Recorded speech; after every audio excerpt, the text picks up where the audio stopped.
2, France Maghreb 2. Au programme de ce grand forum pour ce lundi 3 décembre avec cette question du jour, après les manifestations violentes à Paris, la réponse de l'exécutif aux Gilets jaunes doit être un moratoire, supprimer toutes les taxes ou une extrême fermeté judiciaire des personnes interpellées. Vous répondez sur Facebook France Maghreb 2 ainsi que sur Twitter LGF officiel. Avis tranché à suivre de Hanan Zawani justement sur cette violence et sur les répercussions que cette violence peut-elle avoir sur les enfants. L'entretien du LGF en ce lundi, Djigui Diarra, journaliste, réalisateur et acteur du court-métrage Malgré eux, que nous vous présentera avec lui tout à l'heure à partir de 17h. Soyez les bienvenus, c'est le LGF et c'est donc parti jusqu'à 18h.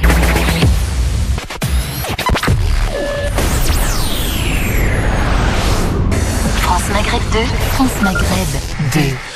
LGF, le grand forum, merci d'être avec nous. Nous sommes lundi, nous sommes le 3 décembre, j'espère que vous allez bien. Et c'est la ravissante et très belle Hanan Zawani qui est là pour m'accompagner aujourd'hui. Bonjour Hanan.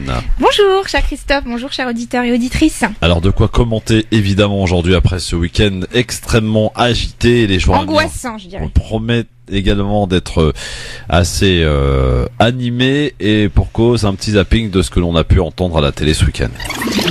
L'histoire retiendra surtout cette stupéfiante image.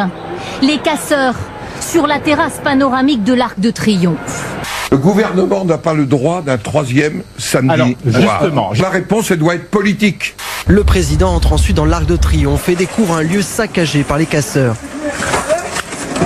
Au risque de paraître vieux jeu, je veux dire combien j'ai été choqué par la mise en cause de symboles qui sont les symboles de la France. Il va ensuite rendre visite à des commerçants. En chemin, il est à la fois applaudi et hué. Évidemment, nous ne pouvons pas accepter les violences qui ont eu lieu hier et donc nous devons d'apporter une réponse pénale extrêmement ferme. Ils s'en prennent à cette voiture de police. Dans le coffre, ils dérobent du matériel dont un fusil d'assaut G36 comme celui-ci. L'arme sera finalement retrouvée quelques heures plus tard. Il y a des policiers, pères de famille qui se sont fait attaquer à l'acide, à l'ammoniac, qui sont défigurés. Il y a une préfecture au Puy-en-Velay qui a été incendiée, il y avait des personnels à l'intérieur. Les pompiers ont été empêchés d'accéder à la préfecture. Donc moi je suis heureux si ce soir on est capable déjà tous autour de cette table de condamner. Dans certains cas, ils se sont même mis en danger. Sur cette vidéo, un policier du maintien de l'ordre se retrouve isolé et se fait lyncher par la foule. Un gilet jaune l'aidera finalement à s'enfuir. Le président de la République a clairement trois options. Laisser pourrir en essayant de dramatiser chaque étape, c'est ce qu'il est en train de faire. Il pourrait dire, bah écoutez, bon très bien, il faut bien que tout ça s'arrête et qu'on discute. Donc il supprime les surtaxes sur les carburants, il peut rétablir l'impôt sur la fortune s'il lui manque de l'argent pour que son budget soit en équilibre, vu que c'est la même somme. S'il n'écoute pas, ça passe, je vous le dis, par une motion de censure et une dissolution. Je ne vois pas d'autre solution pour répondre à une crise de l'ampleur que celle que nous connaissons aujourd'hui. Nous appelons non pas à une dissolution de l'Assemblée nationale, mais à un référendum. Pourquoi ? Parce que nous ne voulons pas confisquer précisément la réponse politique, mais rendre la parole au peuple. Vu les milliers de personnes que vous avez dans la rue contre votre gouvernement, je pense que vous devriez effectivement vous remettre en question. Encore une fois, gouverner, c'est choisir. Vous avez fait des choix budgétaires. Vous avez choisi de faire un certain nombre de cadeaux fiscaux à vos amis et aux hyper riches dans notre pays, et en même temps de continuer d'étrangler financièrement les classes populaires, les classes moyennes. Donc annulation des taxes. Oui, parce qu'en fait on est au terme d'un système, qui consiste à taxer toujours ceux qui sont le plus exposés à la mondialisation et à épargner ceux qui profitent de la mondialisation. Il y aura une réponse de fond en ce qui concerne la colère des Français. Absolument, elle aura lieu. Si nous changeons le cap, nous faisons comme on a toujours fait depuis 30 ans, regarder l'état dans lequel est notre pays. L'ancien président de la République qui vient donner des leçons alors qu'il a cédé sur tout, qu'il n'a pas fait face, qu'il n'a pas tenu de manière constante et cohérente le programme sur lequel il avait été élu, c'est la raison pour laquelle les gens ne font plus confiance à leur classe politique. Si M. Griveaux était dans une voiture au bord d'un précipice, il accélère pas, il tombe pas dans le précipice. Il ne se dit pas je garde le cap, C'est la situation du gouvernement aujourd'hui, vous pensez qu'ils sont au bord du précipice ? Mais oui, et il continue à garder le cap, c'est-à-dire appuyer sur l'accélérateur, et en plus en klaxonnant. Ségolène Royal, bien sûr. Alors cette question aujourd'hui, on vous la pose. Que doit faire, selon vous, l'exécutif pour répondre à ces manifestations qui ont été extrêmement violentes à Paris? Vous l'avez peut-être vu à la télé, bien sûr.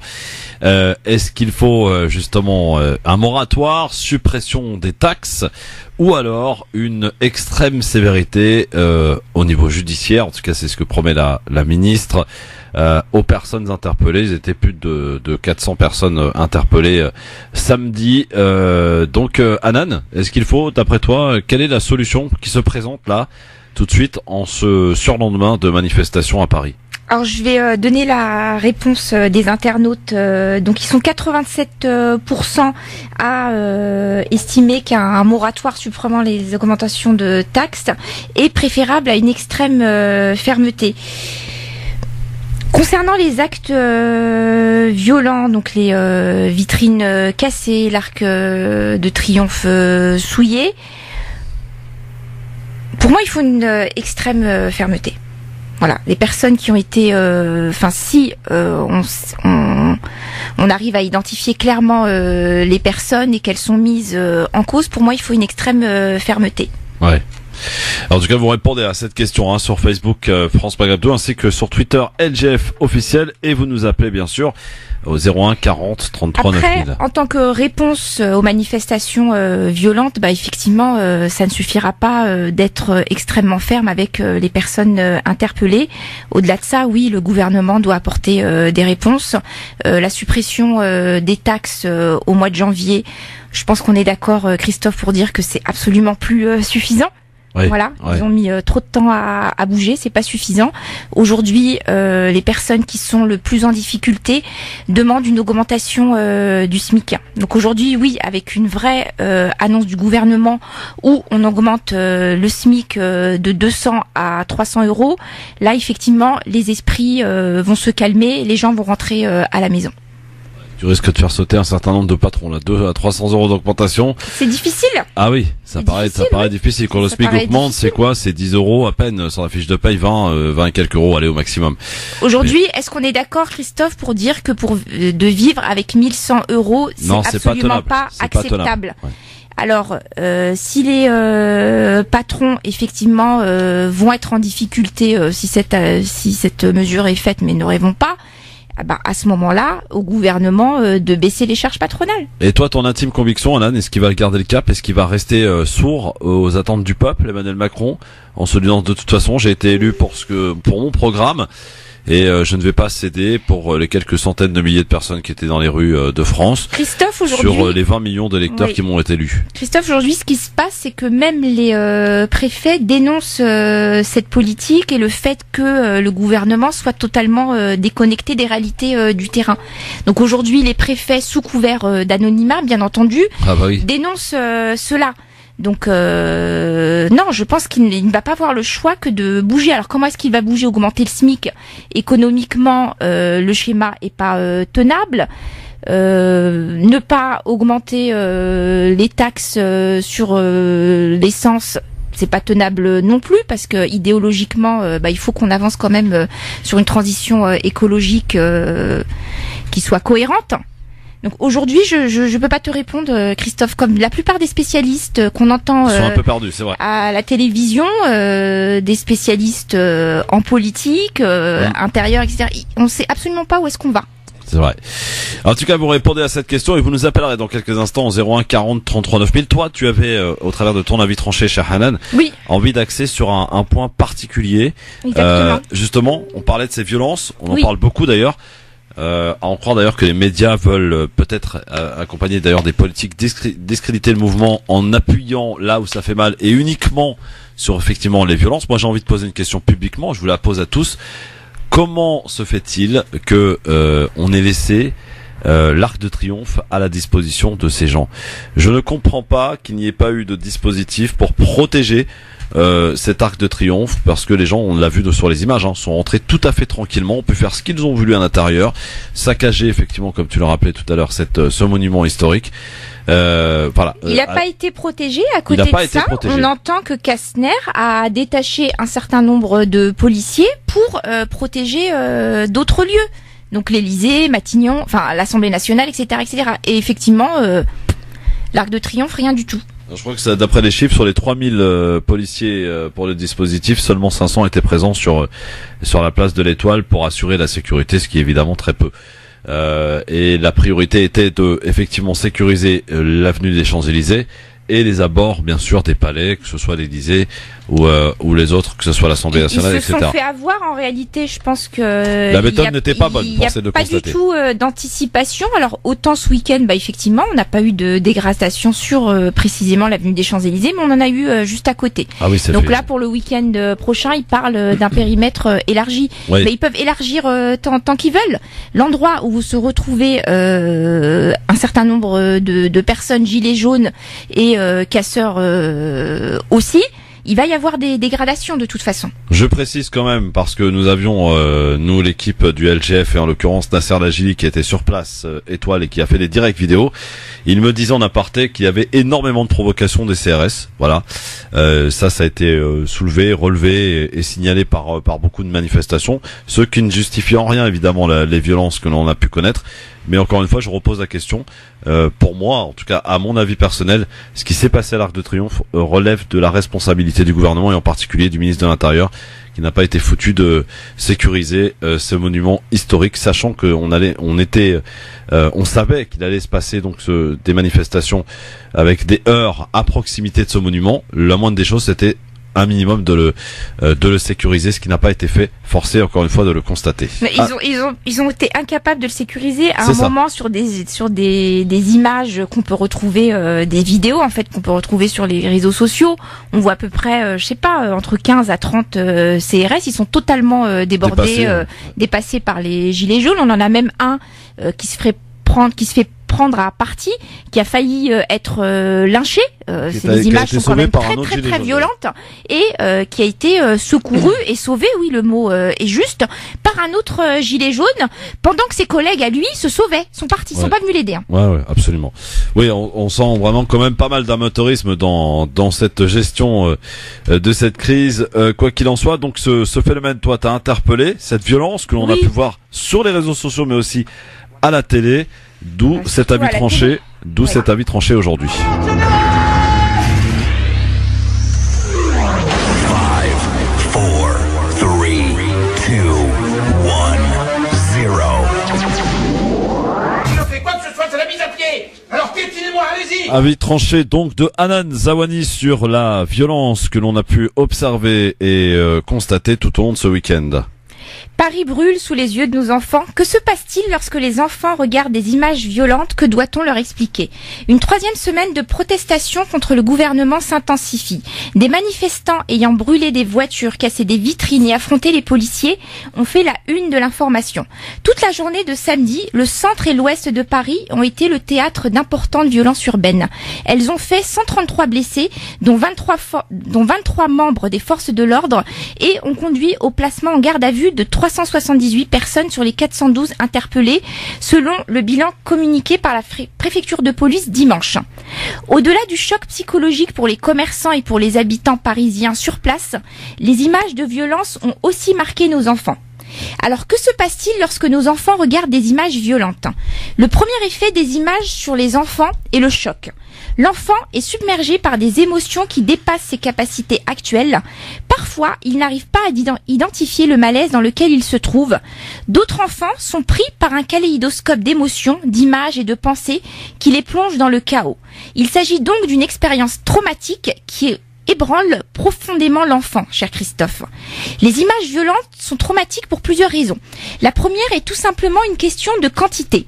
Et le moins qu'on puisse dire, c'est que nous avons été saturés d'images et de sons violents. Les images et les histoires qu'elles traduisent sont trop fortes pour l'enfant. Elles dépassent trop largement ses capacités de symbolisation. Pour le cas nous concernant, nos enfants ont vu les manifestants s'affronter aux forces de l'ordre. Forces de l'ordre qui, dans l'imaginaire de l'enfant, sont là pour nous protéger des enfants. Des méchants, pardon. Enfin, les images violentes sont traumatiques pour l'enfant parce qu'elles mettent à mal sa capacité à s'illusionner. Les enfants ont besoin de passer par une phase d'illusion dans laquelle ils vivent un sentiment d'omnipotence en toute sécurité. Dans ces moments, ils vivent une expérience de contrôle de l'environnement. Ces expériences sont décisives dans le développement de l'enfant. Ici encore, ce sentiment de sécurité est mis à mal avec en plus des images, les appels à la démission et la redondance des mots révolte, révolution qu'on peut entendre sur tous les plateaux de télévision. Alors, quelles sont les solutions au traumatisme des images violentes? Avec nous, Wiem Maghrebi, psychologue clinicienne. Bonjour Wiem. Bonjour, salam alaikum. Alaikum salam. C'est exactement ce que vous avez pu évoquer. Effectivement, dans des situations d'exposition à des images violentes sur des enfants, ils vont ressentir des émotions qui sont au-delà de leur capacité. Donc c'est exactement ce que vous avez dit, hein. Ils vont être en situation de choc. Il faut imaginer que quand un enfant est face à des images de violence, en lui, à l'intérieur de lui, dans son cœur, il va vivre comme une espèce d'orage qu'il est incapable de dépasser. Donc il n'est pas capable d'identifier ses émotions, il n'est pas capable de les porter, de les supporter. Il va forcément se sentir réinsécurisé, surtout en fonction de l'âge de l'enfant, en fonction de sa personnalité, en fonction de ce que lui-même vit au sein de sa famille. Les images peuvent venir réveiller peut-être des émotions qui sont déjà trop lourdes et qui sont déjà ancrées en lui. Donc comme vous l'avez dit, moi je pense que le plus important déjà, ça va être à mon sens d'être dans de la prévention. Avant même d'en arriver à la solution, il faut essayer de faire en sorte en amont, quand on est un parent, d'éloigner le plus possible son enfant des images violentes. Maintenant, supposons qu'il ait vu ces images ou qu'il puisse être exposé à ces images. Il va falloir que vous soyez le plus proche possible de votre enfant, c'est-à-dire que vous allez devoir être à côté de lui, au plus près, l'interroger sur ce qu'il a vu, essayer de l'amener à verbaliser son émotion s'il n'a pas la capacité de verbaliser son émotion. Et là encore, c'est en fonction de l'âge. C'est pas la même chose d'avoir un enfant qui est dans ce qu'on appelle la période de latence, c'est-à-dire entre 6 et 10 ans, ou un enfant qui a moins de 6 ans, ou un prépubère ou un adolescent. Ça va pas être exactement la même chose parce que son bagage langagier, le vocabulaire qu'il a pu acquérir au cours de sa vie n'est pas le même. Donc, plus il a les mots, plus c'est facile pour lui de nommer ce qu'il ressent. Donc, imaginons que votre enfant soit tout petit. Vous allez devoir vous substituer à lui, c'est-à-dire que c'est vous qui allez devoir nommer l'émotion. On va devoir lui dire, voilà, bah là, moi, j'imagine que tu as eu peur, j'imagine que tu es inquiet, j'imagine que tu crains que quelque chose nous arrive. Voilà, vous allez mettre les mots à sa place. Faut vraiment pas avoir peur de dire les choses, surtout s'il est tout petit. S'il est un peu plus grand, si c'est un prépubère, hein, s'il a en deçà de 12 ans, il va falloir l'interroger, le stimuler, l'encourager pour qu'il puisse dire ce qu'il ressent. Maintenant, si c'est trop compliqué pour lui, et ça peut arriver chez de nombreux enfants, vous allez devoir l'accompagner dans ses actes. C'est-à-dire, je m'explique. L'enfant, quand il va ressentir une émotion, il va, en tout cas nous adultes, ce que l'on va faire, c'est qu'on va penser notre émotion. On va avoir ce qu'on appelle une image mentale. On va essayer de visualiser notre ressenti. En tout cas, c'est ce que on fait sans forcément s'en rendre compte. L'enfant, il n'est pas capable de le faire. C'est ce qu'on appelle la symbolisation. Il n'est pas forcément capable de penser une émotion qui est ressentie. Donc, il arrive que des enfants vont se mettre à s'identifier entre guillemets aux agresseurs qu'il a pu voir à la télé, par exemple des casseurs qui attaquent des policiers, ou des policiers qui attaquent des gilets jaunes par exemple, hein. Lui, comme il n'est pas capable ni de mettre des mots ni de symboliser en fait l'émotion qu'il ressent, il va se mettre à agir, c'est-à-dire qu'il va faire des actes, il va répéter dans le jeu ou dans le dessin ce qu'il a pu voir. Donc si vous voyez que votre enfant se met à être agressif, à taper ou à dessiner beaucoup de choses qui sont en rapport avec les images qu'il a pu voir, il va falloir, là encore, vous mettre au plus près de lui, et il va falloir essayer de mettre des mots, lui dire, ah bah là, en fait, t'es en train de faire ça parce que peut-être, c'est ce que tu as vu, c'est ce que tu as ressenti. Si il fait des cauchemars, s'il fait des cauchemars, s'il se replie sur lui, si vous voyez qu'il s'isole, là aussi, il va falloir essayer de l'aider le plus possible à mettre des mots. En fait, ce qu'il y a de plus difficile dans les images violentes, c'est qu'elles sont choquantes. Elles sont choquantes et l'enfant n'a pas la capacité de mettre des mots. Et si on n'a pas la capacité de mettre des mots, on va être dans ce qu'on appelle la sidération. La sidération, c'est quand on a peur c'est quand on est face à des situations qui potentiellement peuvent nous amener à la mort. Donc souvent les enfants qui sont exposés à des images violentes, ils vont à un moment donné avoir peur de la mort. Donc il va falloir essayer de mettre des mots avec lui sur ça. Est-ce que tu as eu peur de mourir? Est-ce que là tu penses que lui est mort? Voilà, il faut vraiment pas être inquiet de parler de ça. William Maghrebi, l'essentiel c'est de l'accompagner par la parole et être attentif à des changements de comportement. Exactement. Changement de comportement, surtout si c'est des comportements répétitifs. Changement sur le plan de son humeur, sur le plan émotionnel, s'il se met à faire des cauchemars, s'il s'isole, s'il pleure beaucoup plus facilement, s'il est beaucoup plus irritable. Si vous voyez qu'au niveau de son humeur, il y a quelque chose qui a changé, il faut être sûr que votre enfant ne soit pas en train de présenter ce qu'on appelle un état de stress post-traumatique. Ça, c'est vraiment des enfants qui vont être traumatisés. Oui. J'ai l'impression que la radio te manque, qu'il faut que tu reviennes rapidement. Avec plaisir. Oui, surtout que là, on a parlé des jeunes enfants, mais il y a le cas aussi pour les adolescents. J'en parlerai avec vous peut-être en direct et peut-être qu'on aura l'occasion de revenir sur la chose. Merci beaucoup, William Maghrebi. Merci à vous. Je voudrais juste finir sur une chose. N'oubliez pas que les images violentes, elles sont faites par des adultes, elles sont faites pour des adultes, elles ne sont pas faites pour des enfants. Donc, essayez le plus possible d'éloigner vos enfants des images violentes. Donc, il faut arrêter de regarder BFM TV. Ah non, mais il faut bannir. Il faut faire attention à ça.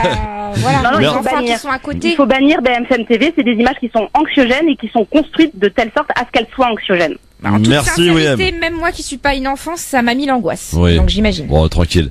Merci William, merci beaucoup. C'est la vérité. Et à très vite. À bientôt. Merci. Au revoir. Voilà, William Maghrebi, qu'est-ce qui se passe, Anna? T'es angoissée comme ça? Hein? Je suis angoissée. Mais pourquoi t'es angoissée? Qu'est-ce qui se passe? Ça fait 3 semaines qu'on sent une situation qui va en se détériorant. Et je veux dire là, ce qui s'est passé ce week-end, c'est quand même gravissime. Moi, ce qui m'angoisse en fait, c'est qu'on sent le gouvernement totalement dépassé et que il a plus la mainmise ni sur les gilets jaunes, ni sur les partis politiques, ni sur quoi que ce soit. Et qu'on sait absolument pas où on avance. Donc moi, le fait de pas savoir où je vais et de me dire que ça se trouve dans 3-4 semaines, il y aura plus. On sait pas en fait. Parce qu'il va partir, Macron. Moi, ça commence à me. C'est inquiétant quand même. Ouais, tout va bien. Il est bien accroché à son palais. C'est inquiétant. Mais cela dit, tiens, une petite vidéo qui fait le buzz depuis ce matin. Ça s'est passé chez CNews ce matin. Une députée de La République En Marche, qui est députée, je crois, de Paris, d'un arrondissement assez populaire. Quand un gilet jaune lui demande le montant du SMIC, elle est incapable de répondre. Et donc ce gilet jaune a quitté le plateau. Et ça fait le buzz depuis ce matin. Il y en a qui connaissent pas les prix des pains au chocolat. Enfin, c'est habituel en fait. Mais bon, quand même, il y a c'était Myriam El Khomri, vous vous rappelez? Myriam El Khomri qui connaissait pas par rapport au CDD, vous vous rappelez? Oui. Voilà. Ça arrive assez fréquemment. En tout cas, ça fait le buzz là depuis ce matin, donc voilà. Khaled est avec nous. Salut Khaled. Oui, salut, bonjour. Bonjour Khaled. Il nous appelle d'où, Khaled? Moi, je vous appelle de Paris. De Paris. Alors Khaled, au vu de tout ça, de tous ces événements qui se sont déroulés, quelle est un petit peu votre analyse? Je suis vraiment déçu. Depuis des années, on n'a jamais vu ça. Donc voilà. Ce qui s'est passé, parce que je réponds à votre question, que les CRS ont laissé faire et tout, toute la journée, les CRS et les Black Blocs qui étaient là, qui sont venus pas pour manifester, ils sont venus pour casser et voler. Donc il y avait comme le chat et la souris, quoi. Les CRS ils partaient, ils revenaient. Quand les CRS ils revenaient, eux ils partaient. Donc c'était toute la journée, c'était comme ça. Ouais. Vous savez, quand on vient manifester pacifiquement, on vient pas avec des armes. Il y avait des haches, il y avait des lanceurs de fusées, il y avait ils sont venus même pour voler. Vous avez vu les magasins qui ont été pillés? Ouais. Khaled, que doit faire l'exécutif? Oui, on l'a vu, c'était ce fameux commerçant libanais. Moi, je compatis pour la manifestation. Une manifestation pacifique dans le monde entier, ça se passe. Mais chez nous, attendez. Khaled. Les Black Blocs, ils viennent un peu de partout, du monde entier. Quand il y a une manif, ils se déplacent en Allemagne, en France, un peu partout. Dans un pays où il y a pas la démocratie, ils auraient été reçus avec des balles réelles. Khaled, que doit faire l'exécutif d'après vous maintenant? L'exécutif, moi, je pense que, je sais pas, je suis pas dans l'exécutif, mais l'exécutif, ils auraient dû laisser mettre des militaires pour surveiller les monuments, et là, les CRS, des Black Blocs, là, qui viennent pour casser. Vous avez vu ce qui se passe? On est la risée du monde. Dans les journaux du monde entier. Merci Khaled, en tout cas, Voilà. pour votre réaction. C'est ce que je voulais répondre à votre question. Donc, voilà, on peut pas dire que les policiers ont laissé faire. Non, les pauvres, ils ont quand même souffert aussi, hein, faut le dire. Hein. Donc voilà, ils pouvaient pas trop fourrer au moulin. Hein. Ouais, bon, en tout cas, c'est peut-être pas les policiers, mais en tout cas, c'est les ordres en amont. Oui, et le plan de bataille du ministre de l'Intérieur qui a pas été vraiment bon.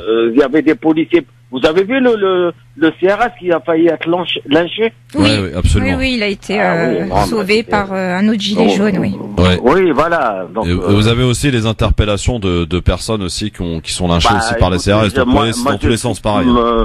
Comme la dame qui est avec vous, j'espère que la justice va être ferme avec ces casseurs et ces voleurs. Merci voilà. Khaled. À bientôt. 01 40 33 9000.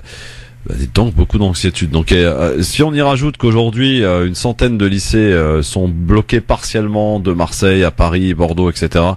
Donc aujourd'hui les étudiants visiblement, enfin les lycéens en l'occurrence sont apparemment prêts à bloquer les lycées pour en solidarité avec les GJ, on les s'y gilets attendait jaunes. Absolument pas. Enfin, je sais pas. Il y a eu les ambulanciers ce matin qui par surprise ont bloqué les abords de l'Assemblée nationale.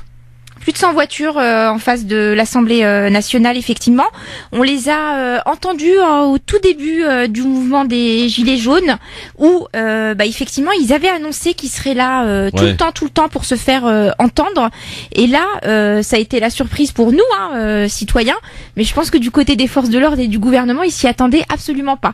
Donc on a, les Français se sont réveillés sur des images quand même très surprenantes. Ouais, et donc on rappelle donc aujourd'hui. Et qui continue à nous angoisser en fait. Oui, voilà. faut se détendre un peu quand même. Faut se détendre. Alors Christophe, que toi ça t'angoisse pas. Absolument pas, non. Voilà. Non, c'est normal bien, tout ça. Mais est-ce que tu peux être capable d'entendre et puis parmi certainement nos auditeurs que oui la situation est angoissante. Ouais, je l'entends. Merci. Merci. Je t'en prie.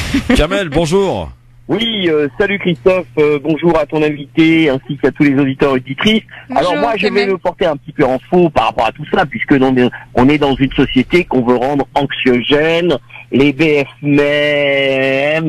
le font très bien, etc., etc. Si ce n'est que effectivement il y a des revendications qui doivent être portées, il y en a à peu près une 40 voire 50.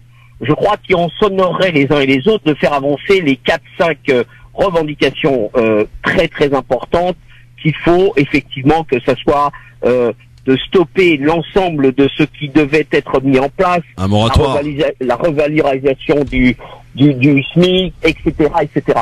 Je crois qu'il faut arrêter d'ancrer et de cultiver cette parano et ce côté anxiogène puisque finalement Kamel, bonjour, c'est à nouveau Anan. Moi j'aime bien vous couper parce que quand vous êtes lancé, on vous entend pendant 7-8 minutes. Vous nous dites qu'en réalité, il y a absolument pas de quoi être angoissé et choqué. 400 interpellations, une personne qui est quand même décédée, des commerces qui ont brûlé, des vitrines qui ont été cassées, des voitures qui ont été brûlées et retournées et non, il faut pas qu'on s'angoisse. Mais attendez, les manifestations de loi travail, ça a été plus violent encore. L'hôpital Necker qui a été attaqué. Mais on parle de là, on parle de ce qui se passe aujourd'hui. Interpeller, choquer, mais faut. Dans l'histoire de France, il y a eu des précédents en matière de violence et de manifestation. Non, mais on voudrait aujourd'hui, mon cher Christophe, obtenir des résultats en disant que ça va nous arriver comme ça. Ils essayent de retourner l'opinion, c'est tout. Les révolutions se sont faites effectivement sur la révolution, les révolutions, et ce que nous avons obtenu et ce que la République a obtenu, c'est d'aller arracher tout ce que les congés payés, etc. Tout ça ne s'est pas fait. Tout ça ne s'est pas fait comme ça. Il faut aller arracher. Simplement, ça passe avant tout par de la méthode. Et je pense que la méthode, c'est déjà, et lorsqu'on s'enorgueillit d'être un citoyen lambda issu de la société civile, c'est de dire bon ben voilà, on va commencer à dialoguer. On va commencer à discuter, on dialogue, on voit, et s'il y a effectivement des verrous, des blocages, etc., là, on passe à d'autres étapes. Bon. Voilà. Aujourd'hui, c'est ça qu'il faut savoir faire. Moi, je pense que c'est très important. C'est ce que nous nous engageons. D'ailleurs, je vous invite, si vous voulez, et j'invite tous ceux qui nous écoutent, tous ceux des banlieues d'où je viens, de ces gens qui, au travers de l'immigration, ont fait un bout de chemin et ont été toujours les laissés pour compte. Moi, je les invite à venir ce samedi, place de la République, parce que il faut aussi nous entendre. Il faut pas que nous restions dans notre coin pensant que les choses vont se faire sans nous. C'est très important. Et quand je dis sans nous, même si je suis et je me considère comme français, mais j'ai aussi un héritage qui est celui de l'immigration et que je suis fier de porter avec nos spécificités. Donc, moi, j'invite l'ensemble de ceux qui nous écoutent on va suivre un peu, la République avant d'appeler les gens à les manifester samedi, on va peut-être un peu attendre de ce qui va se passer cette semaine, même si on a un petit peu la teneur du ton qui va être donné, c'est-à-dire, à mon sens, rien. Donc, effectivement, on peut s'attendre à de nouvelles manifestations, mais je ne trouve pas, personnellement, je vous donne mon avis personnel, je ne trouve pas un quelconque intérêt que de se disperser et de faire des manifestations chacun dans son coin. Maintenant, si c'est votre stratégie, voilà, écoutez. C'est pas des manifestations, mon cher Christophe, et je vais laisser la place aux autres pour intervenir, mais c'est pas des manifestations. Ce sont des rassemblements. Oui, mais c'est pareil, Kamel, c'est pareil. Ne jouez pas sur les mots. Ne jouez pas sur les mots, c'est pareil. Des rassemblements ou des manifestations, pas des gens sortent dans la rue. Tu sais, se rassembler, dire que nous, les Christophe, les Hanan, les Kamel, les Rachid. En tout cas, des Kamel, il y en avait pas beaucoup, à l'Étoile, samedi, Il y en avait pas beaucoup. Il y en avait pas beaucoup des Kamel place de l'Étoile à Paris, ce samedi. Non, mais c'est justement les raisons. Pourquoi? Parce qu'il y a des bruits qui courent qui disaient que forcément on allait encore être pointé. Il faut arrêter de culpabiliser parce qu'au travers continuons de rester dans notre coin. Voilà. Ou nos patronymes, il faudrait se planquer. Nos parents se sont révoltés, ont fait des révolutions. Il faut être fiers de ce que nous sommes. Merci, j'ai la pub. Évidemment, on prendra peut-être encore un ou deux appels avant d'accueillir notre invité dans un instant sur France Maghreb 2. Ne bougez pas. France Maghreb 2, France Maghreb 2.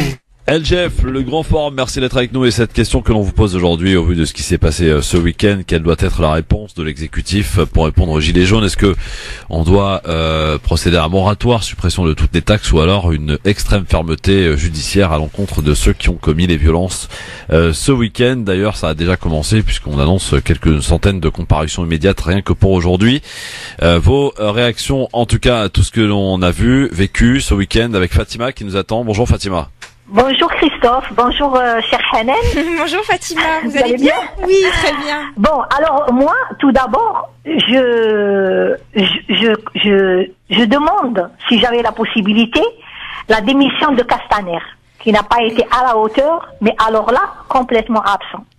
Et en deux, j'espère qu'il va y avoir une très grande sévérité envers les casseurs. Et les casseurs, s'ils ont fait ce qui a été fait, moi je pense que c'est à cause des gilets jaunes. Je m'explique. Si, en voyant les casseurs à l'œuvre, les gilets jaunes se sont retirés, donc ça serait resté que ces genres de, je sais pas comment on les appelle, je sais pas quoi, ou toutes ces troupes qui viennent exprès pour casser. Donc moi j'espère que l'État va être sévère, mais sévère avec eux. Et en plus, ce qui m'intrigue, c'est qu'on dirait que les Français se sont réveillés aujourd'hui. Que c'est pas depuis 20 ans que ça a commencé tout ce bazar. Moi, je vais vous donner un petit exemple de rien du tout. Les magasins qui ouvrent un peu partout, de Intermarché, Monoprix, ceci. Il y avait dans une grande épicerie dans le 16e. Eh ben, il y a Intermarché qui a ouvert en face, lui, il a fermé. Et toutes les petites épiceries, les petits commerçants, les machins, ils ferment. Mais ça, c'est pas que de l'ère de Macron, ça c'est depuis Hollande, depuis Sarkozy, depuis ceci, depuis cela. Donc, il n'y a pas que ça. Et pour finir, moi, je dis à ces gens qui manifestent et qui sont violents, allez nous débarrasser des maires de certains maires des quartiers résidentiels qui se sucrent sur le dos en ce qui concerne les logements. Bravo. Ils ont des logements en notre nom et ils se les partagent entre eux. Donc allez dans ces mairies, allez faire sortir ces maires et dites-leur de démissionner. Je sais pas moi. Mais quant à cas, c'est choquant. Moi je suis tout à fait d'accord avec toi, c'est choquant, pas seulement pour les petits on ne devrait même pas les laisser regarder. Oui. Pour les adultes, moi je te dis franchement, je suis choquée en ce qui concerne la Avenue des Champs-Élysées, parce que ça c'est pas une manifestation, c'est du pillage. C'est vraiment du pillage. Merci Fatima pour votre réaction. Je vous remercie Christophe et j'espère que ça va s'apaiser. J'espère de tout mon cœur. Oui, pour ça, c'est à mon sens, je pense pas dire de bêtises. Le seul qui a en capacité d'arranger les choses, c'est le président de la République. Tout est entre ses mains aujourd'hui. Voilà. J'espère qu'il prendront les bonnes décisions. Je vous embrasse, Hanan. Merci beaucoup, Fatima. Au revoir. Au revoir, Fatima. Ouais. Bon. Eh bien, je sais qu'il y a beaucoup d'appels, mais on va passer donc à notre invité, puisque c'est comme chaque lundi, vous le savez, l'entretien du Grand Forum. C'est parti. Aujourd'hui, on va un peu quitter ces violences, quoique, avec Jiggy Diarra qui est avec nous. Bonjour. Bonjour. Journaliste, réalisateur, mais aussi acteur. Tout ça. Alors journaliste, pour quel média, pour quel support? Là, je viens juste de passer mon diplôme. Oui. Donc voilà, je vais postuler à droite à gauche et on va voir. Ah d'accord, donc c'est un futur journaliste donc. Yes. Bon. Alors Jiggy Diarra qui nous vient de Grigny, qui a 27 ans, donc un jeune homme fraîchement diplômé de l'école de cinéma. Exactement. Donc tu as étudié à la FEMIS, donc l'école de cinéma la plus réputée d'Europe, ce qui n'est absolument pas rien. Et aujourd'hui on te reçoit pour que tu nous présentes donc ton dernier court métrage, donc qui traite du sujet des violences policières, ou en tout cas des bavures policières. Donc ce court-métrage Malgré eux. Alors peux-tu nous en parler? Quand est-ce qu'il a été réalisé et quel est son message? D'accord, bonjour à tous, bonjour aux auditeurs. Merci à France Maghreb 2 de me solliciter, ça fait plaisir. Donc moi je m'appelle Jiggy Diarra, j'ai 27 ans, je suis originaire de la ville de Grigny dans le 91.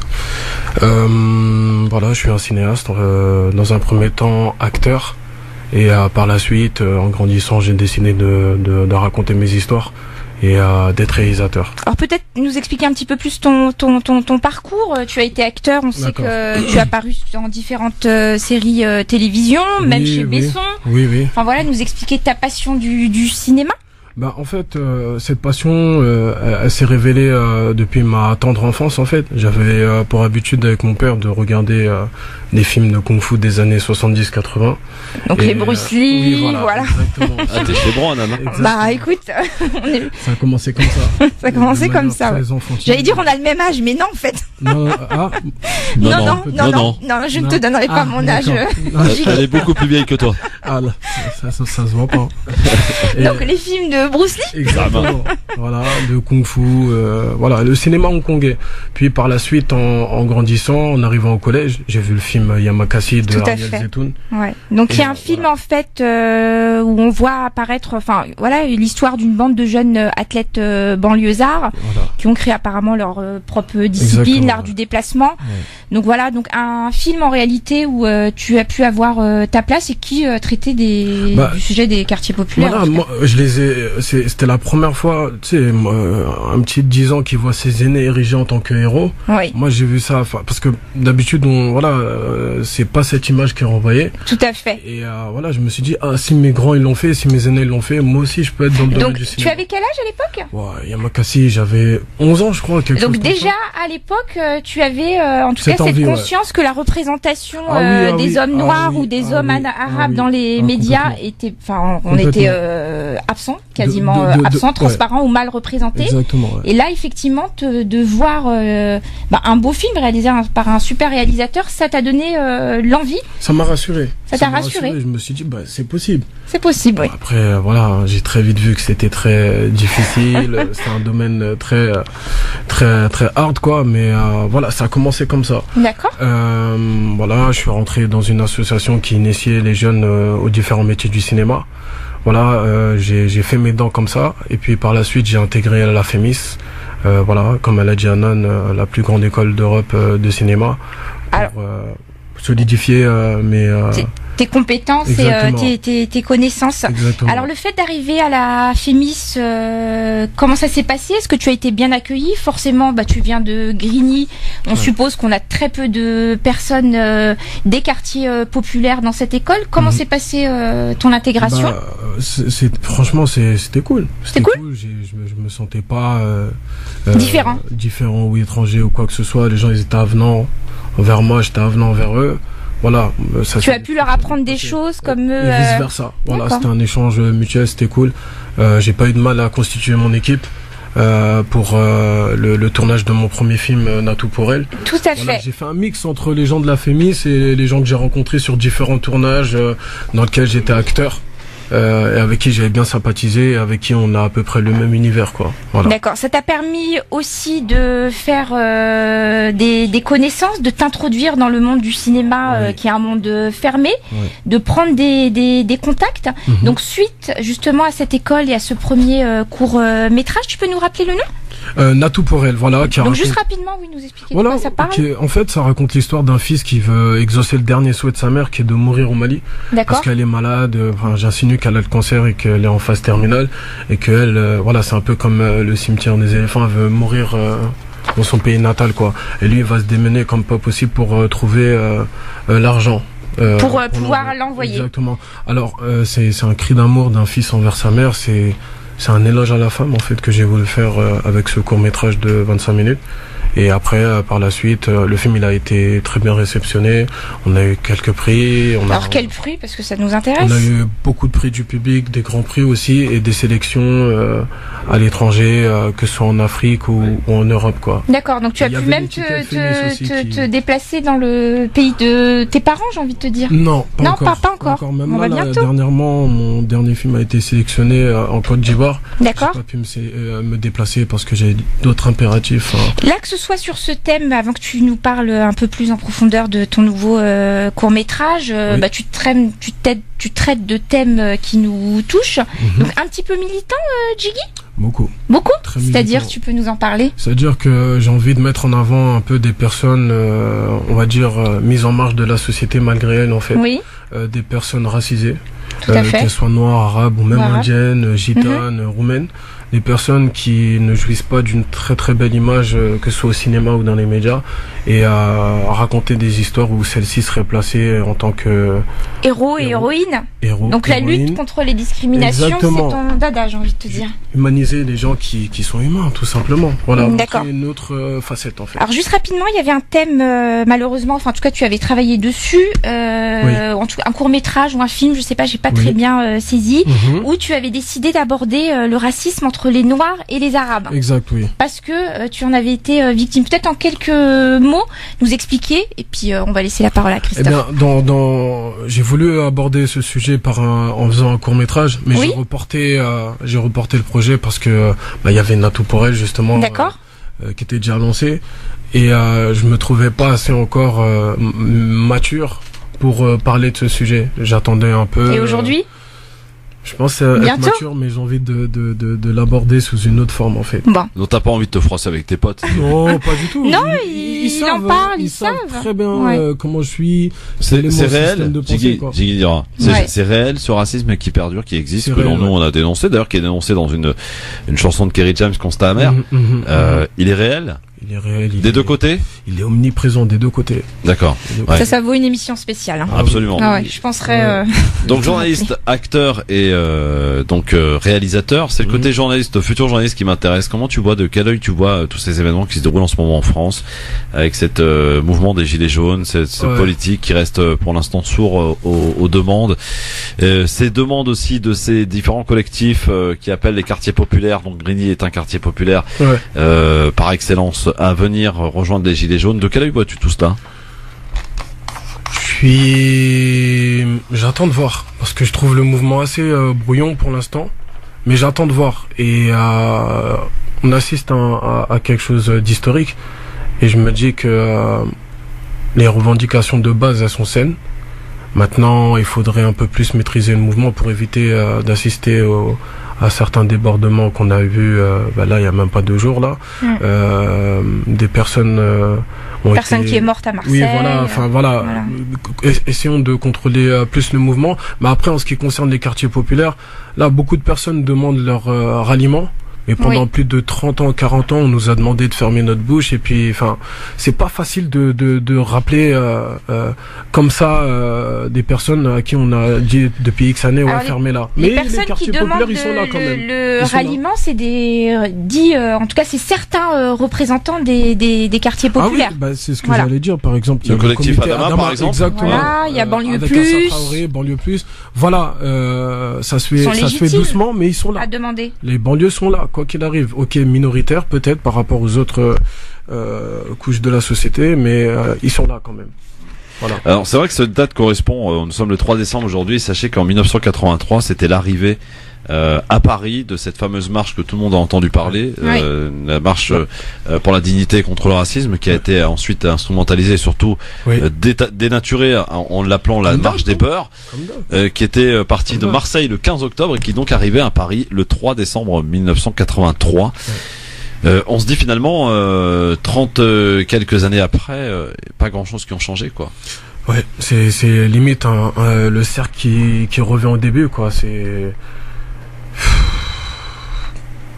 j'ai pas de mots. Bah là, c'est ce court-métrage justement, malgré eux, bah il rejoint en réalité, d'une certaine manière. Voilà, l'affaire Adama Traoré, celle de Théo, etc., la grande sœur, elle est dans le film, a fait une apparition dans le film. Bon, bah alors un court-métrage, hein, c'est pas un film, c'est un court-métrage. Oui, court-métrage. Ça dure une quinzaine de minutes. Exact, ouais. Alors, donc peut-être nous expliquer le thème de ce court-métrage. Donc il s'agit effectivement de parler des relations complexes entre les jeunes de banlieue et les policiers.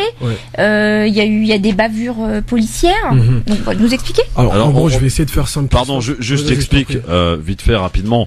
En fait, ce sont des jeunes qui sont issus d'un quartier à Grigny et qui sont apparemment, donc il y a eu un policier de blessé qui a reçu un four à micro-ondes sur lui. Et ensuite, on voit cette il y a un tir de flashball sur une maman d'abord. Exactement. Voilà. Donc la maman de Ali. La maman de Ali. Et ensuite, on voit ces policiers qui essaient de faire justice eux-mêmes, quoi. Tout simplement. Je montre. En fait, ce film, il a pour volonté d'humaniser des personnes qui, en fait, se foutent dessus, mais ils savent pas pourquoi, en fait. C'est ce que j'ai ressenti. Effectivement, il y a cette envie de vouloir humaniser la police, hein, parce qu'ils ont un collègue effectivement qui est entre la vie et la mort à l'hôpital. Et on comprend peut-être le désarroi de ses collègues. Et en même temps, ces jeunes qui en ont marre d'être stigmatisés, qui eux aussi ont la maman d'Ali et qui est dans un état grave. Finalement, on est tous les deux, des deux côtés sont dans un drame, quoi. Exactement. Le titre, malgré eux, il concerne non seulement les jeunes, et également les policiers, on va dire vertueux, qui essaient de faire leur métier par amour, mais qui sont pris dans cet engrenage et qui, voilà, malheureusement, finissent par succomber eux aussi. Et mais surtout, la volonté de base a été de vraiment d'humaniser en particulier les jeunes de banlieue, parce qu'à chaque fois quand il y a eu des violences policières, directement on a essayé de sortir les travers ou le passé du jeune de banlieue en question. Ils vendaient des stupéfiants, ou son grand frère détournait de l'argent. Enfin, et moi je me suis dit, essayons vraiment de revenir à la base, quoi. On s'intéresse aux personnes, on essaie de voir ce qu'il y a ici, tout simplement.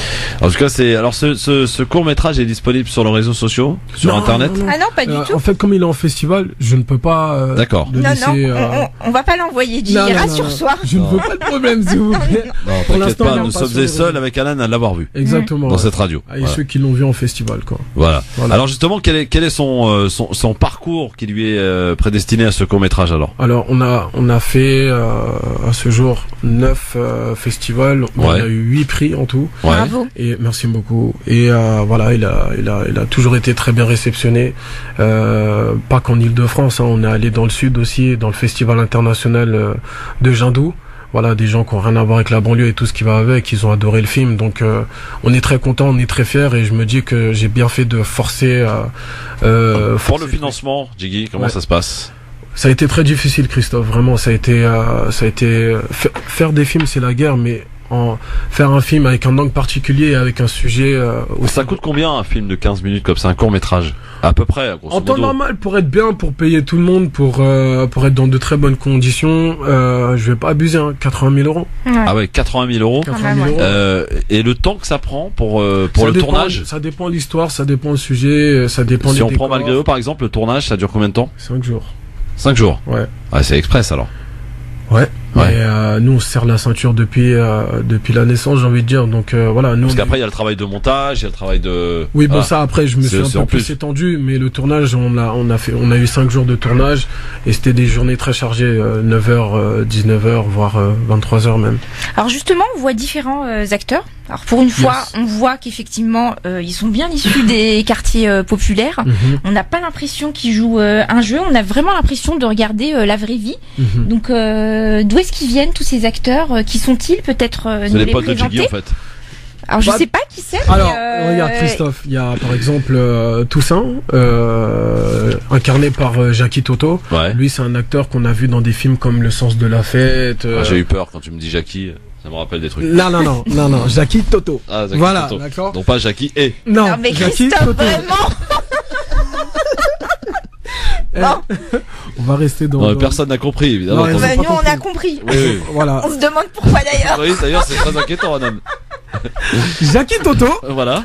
Qui est un acteur, voilà, qui officie depuis quelques années maintenant. J'ai fait un casting parce que je recherchais le rôle de Toussaint et dès que je l'ai vu arriver, j'ai su que c'était lui. Lokman Bengana qui joue le rôle de Ali, c'est un ami d'enfance. Ouais. Quand j'ai écrit le personnage de Ali, j'ai grandement pensé à lui. Et au début, avec mon premier producteur, on se disait non, on va quand même faire un casting. Mais pour moi, après, au fur et à mesure de l'écriture, c'était une évidence, quoi. Voilà. Et alors les autres, après, voilà, j'ai fait un mix de personnes officiant déjà dans le cinéma et des personnes de mon entourage qui aimeraient être dans le cinéma. Donc voilà, je me suis dit bon bah je vais les mettre sur le dossier. Est-ce que c'est basé sur un fait réel, Jiggy? Est-ce que c'est une histoire qui est grosso modo quelque part arrivée à Grigny? Le jet de micro-ondes, moi j'ai minimisé parce que de base c'était ouais. C'était machine à laver, ce genre de choses, des télés, enfin voilà quoi. Bon, Jiggy, c'est un sujet qui est important parce que ah oui, c'est important. Bah oui, c'est important. On entend souvent effectivement dire que les policiers ne peuvent pas rentrer dans les quartiers ou dans les cités. Est-ce que c'est vrai ou pas? Non, c'est faux ça. Ils rentrent. Et quand ils rentrent, on leur envoie des machines à laver. Bah, ça dépend. Des fois, ça peut être des trucs comme des œufs. Mais c'est grave. Ça a l'air marrant. Est-ce qu'ils ont peur? Non, je rigole, c'est nerveux. Ouais. T'es fatigué. Voilà. Pas du tout. Je suis fatigué. Faut se reposer un peu. Ils ont peur de rentrer dans les cités, les policiers, ou ils rentrent facilement et aisément? Ah non. Est-ce que parler de ce sujet, c'est tabou? L'aborder comme ça, en tout cas, comment je l'ai abordé? Ah bah oui, c'est tabou. Dans le cinéma, c'est tabou de fou malade. Moi, je veux pas faire Ken le survivant ou quoi que ce soit, mais l'angle que j'ai choisi et comment j'ai raconté l'histoire, on n'est pas Jimmy. Dès lors que tu essayes d'humaniser un peu la police, ça peut des fois... voilà. Humaniser, en tout cas, essayer de comprendre leur style de vie, pourquoi de certaines... Parfois, ils réagissent d'une certaine manière, mais surtout les jeunes de banlieue aussi, pourquoi... Au vu de ce court-métrage, on se dit, mais pourquoi tant de haine? Ouais. Ce qu'on voit surtout, moi, ce qui m'a marqué, c'est le comportement des policiers d'emblée. Ouais. En fait, d'emblée, ils arrivent, d'emblée, ils sont énervés. Bon, bah, on est au début. Ça a l'air caricatural comme ça, mais ça se passe comme ça. Métrage, on n'est pas au courant. Mais est-ce que tout le temps, d'emblée, ils vous agressent comme ça? Moi, je suis une femme, j'ai plus ou moins grandi en banlieue, mais j'ai jamais ressenti ça. T'es une femme. Et je suis une femme, voilà. Est-ce que d'emblée, voilà, ce qu'on voit, les images où on a un policier qui dit ferme ta gueule, il y a des insultes. Ça, c'est normal, il est un petit peu. C'est hyper choquant de voir les images parce que nous, on entend nos frères, nos cousins, nos amis nous expliquer, mais là de voir.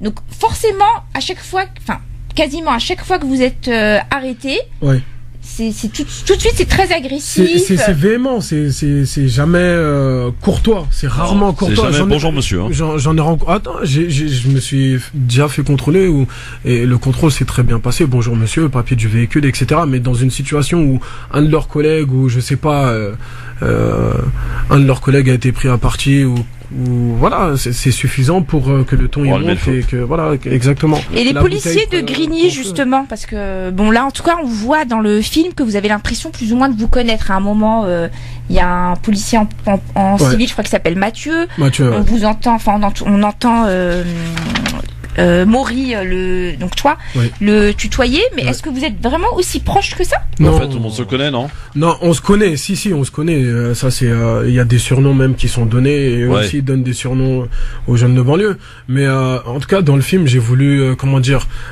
mettre dans les deux parties.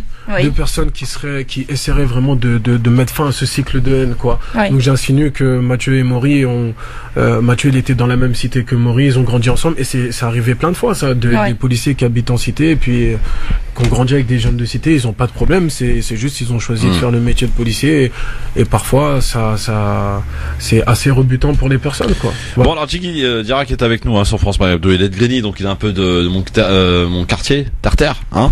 Ah oui. Ouais, pas loin de chez moi. Ouais, Grigny, c'est pas loin de chez moi. Donc voilà. Dans un instant avec nous sur France Maghreb 2, la suite de cet entretien pour parler de ce court-métrage vraiment que moi j'ai trouvé très intéressant. C'était super, franchement très sympa, bien ça filmé. coule de source, ça se voit tranquille. Tu vois, c'est crème, quoi, ça passe crème. Merci. Et le message, on le sent, vraiment on le sent parfaitement. Le message que tu as envie de faire passer, c'est pour ça qu'on t'a pas posé la question sur le message, on l'a compris en tout cas, je pense. Et on te demandera un petit peu qu'est-ce qui va arriver par la suite, parce que un jeune de Grigny ne peut pas faire autre chose que de parler de quartier ou d'embrouille. Il peut évidemment faire beaucoup d'autres choses. Et moi, ce qui m'intéresse, Christophe, si tu permets, c'est savoir comment on utilise ce court-métrage pour faire de l'éducation populaire dans les quartiers. Il y a que des bonnes questions, c'est sur France Maghreb 2 et c'est sur le Grand Forum, mon cher Jiggy, c'est pour ça que t'es tombé dans la bonne émission, la bonne équipe, quoi. Bienvenue à toi, à tout de suite. Merci. France Maghreb 2, France Maghreb 2. Eh oui, c'est de circonstance aujourd'hui, puisque l'invité de notre entretien en ce lundi, à croire que finalement tout ce marasme politique et toutes ces embrouilles du moment, il nous fallait au moins un acteur, qui plus est un réalisateur, et en plus un journaliste. Ça ne s'invente pas, il a toutes ses casquettes. Notre ami Jiggy Diarra qui est avec nous, il est de Grigny. Alors justement, tiens, première question. Ce court-métrage, est-ce que la mairie de Grigny, est-ce que les Grigny vous a filé un coup de main pour la réalisation de ce court-métrage? Alors oui. Et de quelle manière? Alors au niveau des autorisations de tournage, parce que voilà, qui dit tournage dit autorisation. Je peux pas me permettre de tourner, bloquer une rue. Ouais, t'es pas fianso, toi? Non, je suis pas fianso, pas encore. Mobiliser un immeuble, enfin voilà, il faut les autorisations et la mairie m'a donné ça très très rapidement. Les habitants de la ville m'ont soutenu dès le début, dès la jeunesse du projet, quand j'ai lancé l'appel à financement participatif. Ils ont aidé? Grandement, les gens de Grigny ont grandement aidé, des gens d'ailleurs aussi. T'as pas eu des réflexions quand même en disant ouais mais attends Jiggy t'es sympa mais la police t'as vu t'essayes de les humaniser alors qu'ils nous mettent le seum à chaque fois qu'ils viennent? Non, pas du tout. Ceux qui comprennent mon envie d'avancer, d'évolution, en tout cas moi je vise l'intérêt commun, ils comprennent. Après je reste plus dans le camp des jeunes parce que c'est le camp que je connais, c'est le camp dans lequel tu peux mieux raconter en tout cas. Voilà, exactement. Tu l'as vécu. Exactement, et je le vis toujours à l'heure actuelle. Mais si on veut avancer dans la société, ça sert à rien. Si je veux faire un clip Nique la police, je prends mon portable et puis c'est tout. Tu dis, Jiggy, le débat, quoi. C'est intéressant la phrase que tu as eue, que j'ai retrouvée sur un article, donc essoneinfo.fr, où tu dis: je connais cette institution qu'est la police depuis mes 10 ans. Je connais leur compassion, leur clémence, leur colère, leur haine. Et surtout quand ils sont en mode répression, là, dès qu'ils active ce mode. Mais là, tu parles de compassion, on est un peu étonné, de clémence. De clémence, c'est-à-dire, par exemple, un exemple tout simple. Je sais pas. On veut bien des exemples. Je me fais contrôler. Voilà, j'ai pas mon permis, j'ai pas ma carte d'identité, j'ai pas le contrôle technique. Bon, voilà, ils ferment les yeux. Ou quoi d'autre comme exemple. Compassion. Pourquoi tu parles de compassion? Parce que y en a, ils sont, par exemple, comme ils sont hnines, ils sont tendres à l'intérieur. Je dirais pas hnines, mais par exemple, comme mon ami Mamadou, paix à son âme, il est mort. Voilà, 2 policiers en particulier sont venus chez lui faire leurs condoléances à la maman, etc. Alors qu'ils passaient leur temps à l'attraper. Voilà, c'est ce genre de. Est-ce que la police de proximité, Jiggy, avait quand même un rôle? J'étais trop petit, je m'en souviens un peu, je me rappelle elle a créé des liens quand même, elle a permis des dialogues, elle a permis des rencontres au travers du foot notamment. Des situations très très marrantes, c'est-à-dire que voilà, je me rappelle, j'avais un ami, son oncle, bon bref, on jouait au foot avec les policiers et puis... voilà, dès qu'on faisait, je sais pas, une bêtise, un truc comme ça, attention, je veux dire à ta mère, enfin voilà, c'est comme si c'était des grands frères. Des grands frères. J'aime pas trop ce terme, mais voilà quoi. C'était marrant.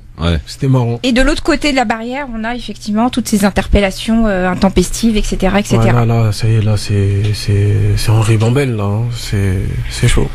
Alors, le court-métrage, donc malgré eux, qui est projeté qui est projeté dans quelques cinémas, c'est ça? Il y a un programme là. Est-ce qu'on peut en savoir davantage? Est-ce qu'il y a une page Facebook à suivre pour peut-être être au courant des projections, etc.? Alors on a créé une page Facebook récemment qui se nomme Malgré eux le film, tout simplement. Ouais. Et là, notre objectif est, voilà, pour l'instant, est de l'envoyer en festival, le montrer au plus de monde possible. Et à côté, je fais des projections dans des collèges, dans des lycées, auprès d'associations qui œuvrent sur le terrain. Enfin voilà quoi, je veux vraiment montrer le film au plus grand nombre pour qu'on puisse essayer de s'asseoir tous ensemble comme là et essayer de voir quelles seraient les solutions à ce problème quoi. Donc effectivement, ce court-métrage qui dure 17 minutes, il a été aussi pensé par toi comme un outil de sensibilisation. Complètement. Moi, mon but, c'est ça, c'est vraiment... J'ai fait un constat. Oui. Voilà, j'ai ouvert ma fenêtre, j'ai posé ma caméra, j'ai filmé. Maintenant, à la fin du visionnage, c'est quoi, les gars, les solutions? Donc comment ça se passe quand tu projettes ce film auprès des jeunes? Donc ce court-métrage, ça dure 17 minutes. Comment il est accueilli? Comment est-ce qu'il est accueilli? Est-ce que les jeunes posent des questions? Comment vous arrivez à les faire bouger peut-être de position? Alors, l'identification auprès des jeunes, elle est totale. Bien sûr, ouais. Franchement, on assiste à des scènes les gens, ils pleurent. Moi, il y a une jeune femme je me rappelle à 32 ans quand je l'avais projetée au festival au Néoud, elle est venue me voir et m'a dit, wow, monsieur Djara, vous avez touché l'âme des gens. Et pourtant elle est pas directement concernée par même si voilà, elle vit dans un endroit où il y a ce fléau, mais elle est pas directement concernée par les contrôles abusifs, les palpations un peu véhémentes, etc. Et elle a été touchée. En règle générale, le film il est grandement apprécié par le public. J'avais peur un peu parce que voilà, beaucoup m'ont dit ouais, il est un peu violent quand même. Non, pas franchement. Moi, je trouve pas. Et ça, c'est du pipi de chat qu'on pense à ce qui il relate une réalité qui existe. Mais oui, voilà. Pour moi, il est violent dans le sens où les images sont brutes et qu'on sait que les jeunes de quartier se font arrêter, se font insulter, etc., etc. Et là, effectivement, tellement les images en fait sont filmées, on a vraiment l'impression d'être dans la réalité. C'est brut, c'est très bien filmé. Merci. Mais du coup, oui, moi je peux comprendre qu'effectivement on soit attristé, choqué, touché.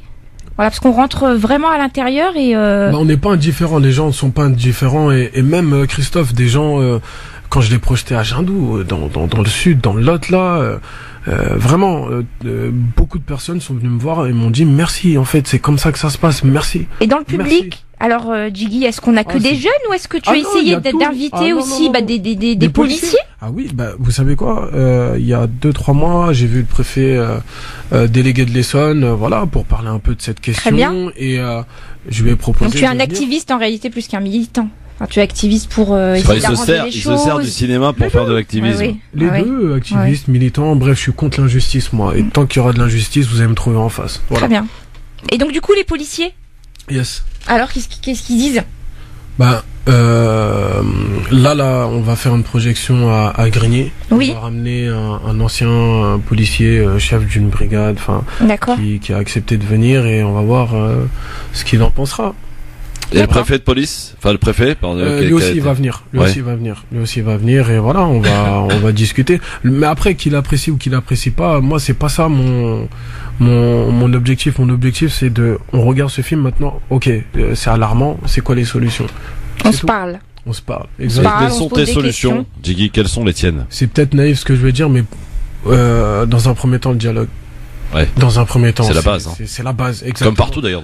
Aujourd'hui, il y a quand même l'uniforme qui fait que aller parler à un policier, il y a une barrière. Mais eux aussi, les jeunes n'ont pas d'uniforme, mais voilà, eux aussi, c'est qu'ils ont pas forcément envie de parler à des jeunes et de les considérer comme des humains directement. Ça va les animaliser, etc., etc. Le dialogue, Christophe, la base. Donc, comme dans toute société, la base. Voilà. Ouais, la base. Voilà. Effectivement, le dialogue, en tout cas, c'est malgré eux et ça va être projeté donc dans pas mal de salles de ciné, de festivals, de rencontres. Il a aussi un but éducatif, ce court-métrage. Éducatif, pédagogique. Auprès des plus jeunes, des adolescents notamment. Oui, complètement. Après, qui veulent jouer un peu les caïds, on sait qu'à 14-15 ans, on veut se prendre pour des grands, etc. Exactement. Leur expliquer que cette spirale, elle est pas si manichéenne que ça, c'est pas si... c'est complexe. Ouais. Tu vois, c'est complexe, c'est pas facile à expliquer. Est-ce qu'un jeune de Grigny, donc à ton image, Djigui Diarra, il a vocation à faire dans le cinéma que des choses qui se rapportent au quartier, aux embrouilles avec la police, avec les jeunes? Le monde, il est tellement vaste. Moi, je trouve que ça serait dommage de se contenter que de la banlieue, quoi. Mais c'est un monde tellement riche, c'est un univers tellement riche qu'il y a 10 000 histoires à raconter, quoi. Mais est-ce que je peux te soumettre quelque chose? Moi, je suis, comment dirais-je, j'aurais bien aimé voir un film, quelqu'un qui le fasse, en tout cas qui soit issu des quartiers populaires et qui, effectivement, nous montre les mauvaises choses de ce qui se passe, de ce que peuvent subir. Effectivement, c'est une très bonne chose. Mais nous montrer aussi tous ces gens actifs qui émergent des quartiers populaires et qui ont eu un parcours extraordinaire. Ces femmes, surtout ces qu'il femmes faut saluer, qui se lèvent très tôt le matin et qui ont plusieurs travails. La force brute des quartiers, c'est exactement, et qui rentrent chez eux le soir et qui s'occupent encore de leur famille, ce qui fait un troisième travail. Exact. Et qui ne bronchent pas, qui sont d'une extrême patience, courage, patience, etc. Ouais. Là, il y a un truc à faire, Djigui, pour donner une autre image de cette banlieue. Complètement, mais c'est dans mes projets, Christophe. Mais en long métrage. On a beaucoup entendu parler de ces femmes, de ces mères en réalité des quartiers populaires qui descendent les jours de l'an, qui sont là auprès des jeunes et qui font que justement il y a moins de violence quand elles sont présentes dans les quartiers. Mais est-ce que c'est leur rôle? C'est difficile pour elles. Oui et non, c'est difficile pour elles, mais bon, c'est leur imaginons, enfant, quoi. Djigui, imaginons, 3-4 mamans ou 7-8 mamans, comme on a vu, la plupart sont des africaines ou des nord-africaines, qui descendent dans le quartier tardivement, à des 11h minuit. Dans le quartier, on sait très bien pour que, les gens, c'est ça? Pour être présente. Les gens, ils devraient avoir honte. Moi, j'aurais honte de faire descendre ma mère à minuit, elle se lève à 3h du matin. Je suis d'accord avec toi. Voilà, mais ce qui se passe souvent, c'est que elles viennent embêter pas tous les jeunes des quartiers populaires, mais certains qui vont dealer de la drogue, elles se retrouvent confrontées face à ça aussi. Complètement. C'est dangereux aussi pour elles. C'est très dangereux pour ces femmes, mais franchement, sont des êtres tellement forts. C'est un peu bisounours ce que je suis en train de dire, mais non, mais c'est la réalité. Waouh, elles ont une force incroyable, ces femmes, et par respect pour celles-ci, elles nous ont donné la vie, etc. Enfin voilà, on n'a pas. Il y a qu'elles qui peuvent ramener le calme. Non, il n'y a pas qu'elles, mais elles, un regard, ça suffit, c'est suffisant. Ouais. Voilà, un regard, c'est suffisant. Voilà. Donc il y a ce projet. Ah oui, c'est dans mes projets, ouais. Et raconter d'autres histoires qui pourraient se passer. Je sais pas, dans la Creuse ou des trucs comme ça, mais en tout cas dans un premier temps il y a un sentiment d'urgence qui m'animait, et c'est pour ça que voilà. Parce qu'à chaque fois qu'on parle, on voit un film, un court-métrage ou un long-métrage sur la banlieue, c'est à chaque fois les mêmes aspects, quoi. Tu vois, c'est la violence, c'est les jeunes, c'est les deals, c'est les caïds, etc. Et c'est fatigant parce qu'il y a vraiment autre chose. Si je peux me permettre, Christophe, moi je suis fatigué des réalisateurs et réalisatrices qui décident de faire un film en banlieue comme si c'était un safari. C'est un fantasme en fait pour eux de venir en banlieue, de tourner dans des endroits très compliqués. Et puis après, ils sont mal accueillis souvent en plus. Ils sont mal accueillis parce que l'intention est mauvaise de base. Tandis que si tu viens vraiment, tu t'intéresses aux personnes d'égal à égal, humain, enfin, c'est un peu bisounours ce que je dis, mais ça c'est suffisant et les gens seront pas mal accueillis, ils seront pas déçus, ils seront pas, tu vois ce que je veux dire. Et moi je suis très très en colère contre ces personnes qui viennent faire des films en banlieue pour assouvir leurs fantasmes. Des livres. Oui. Aussi, dernièrement, on a eu le livre Inch'Allah, voilà, où effectivement les journalistes étudiants ont été voir tout un tas d'acteurs et qui se sont et ces acteurs-là se sont sentis trahis. Mais voilà, moi je lutte. Et je veux dire, même quand on a des jeunes comme ces jeunes-là qui ont pris le temps, qui ont été discutés avec les gens, à qui on a fait confiance, en réalité, le résultat. Exactement. Donc moi je me dis, Christophe, bon, moi je fais partie de ces personnes très souvent stigmatisées, etc., etc. Je vais pas attendre que un tel vient dans mon quartier et raconte une histoire d'amour ou je sais pas, un fils qui veut exaucer le dernier souhait de sa mère. Je vais le faire moi-même. J'ai la possibilité de le faire, je le fais et puis advienne que pourra, c'est tout. Bon, en tout cas, un bel avenir pour toi, Djigui. C'était un plaisir de te recevoir. Une petite dernière question. Tu es acteur. On t'a vu apparaître notamment dans le téléfilm Julie Lescaut, dans l'école de la cité de Luc Besson. Peut-être d'autres choses, dis-nous.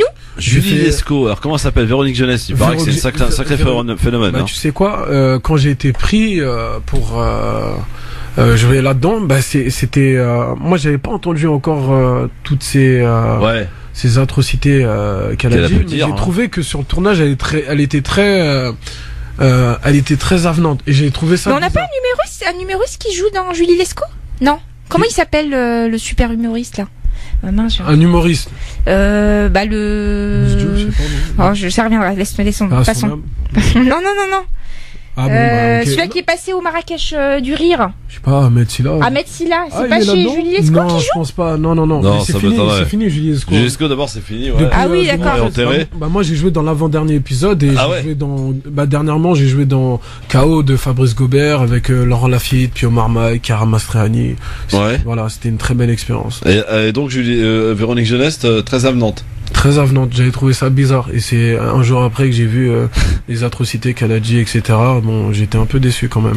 Alors excusez-moi, en fait, Ahmed Silla jouait dans Alice Nevers. Julie Lescaut, Alice Nevers, je me suis un petit peu trompée. Voilà. Anna, on voit ce que tu regardes le soir, hein. Super. Voilà. Ahmed Silla, je suis totalement fan maintenant. Oui, fan de Jiggy. Alors peut-être des nouveaux projets cinéma en tant qu'acteur. Là, je suis sur l'écriture de mon prochain court-métrage. Ça va être une histoire d'amour cette fois-ci, un peu de douceur là. D'amour à de la place en banlieue. Oui. Alors, est-ce que ce serait une histoire d'amour entre un noir africain et une nord-africaine? Non, pas cette fois-ci. Pas cette fois-ci. On aurait bien voulu. Peut-être un jour. Pour faire plaisir à Bassem, c'est ça? Bassem Bricky. Je m'en fous de sa vie. Voilà. Donc des projets en masse qui arrivent pour toi. Yes. Et on peut te suivre donc sur les réseaux sociaux. On rappelle Jiggy Jara, mon profil, Instagram aussi, Jiggy Jara, malgré le film sur Facebook. Voilà. Très bien. Merci beaucoup, Jiggy. Merci à vous, merci François. Et un grand big up à Grigny et tous ceux que je connais, ça va. Merci, bon courage à vous tous. Merci beaucoup, Jiggy Jara. Dans un instant, Anan. Oui. On retourne avec nos auditeurs parce qu'il y a beaucoup qui souhaitaient intervenir par rapport, et c'est normal par rapport à la question du jour aujourd'hui. Que doit faire l'exécutif aujourd'hui au vu de ce qui s'est passé, de ce qui se passe aujourd'hui? Eh bien, vous répondez. Est-ce que vous êtes plus pour un moratoire, comme beaucoup le proposent d'ailleurs? C'est-à-dire, on arrête tout, on arrête l'augmentation des taxes, on se calme, on se pose, on discute, on arrête pour le temps des discussions, en tout cas tout cela. Ou est-ce que vous êtes pour une extrême fermeté au niveau judiciaire de ceux qui ont commis ces actes de violence, donc dans les rues de Paris notamment, mais aussi ailleurs, parce qu'il y a eu une préfecture aussi d'incendiés, il y a eu d'autres choses à Marseille.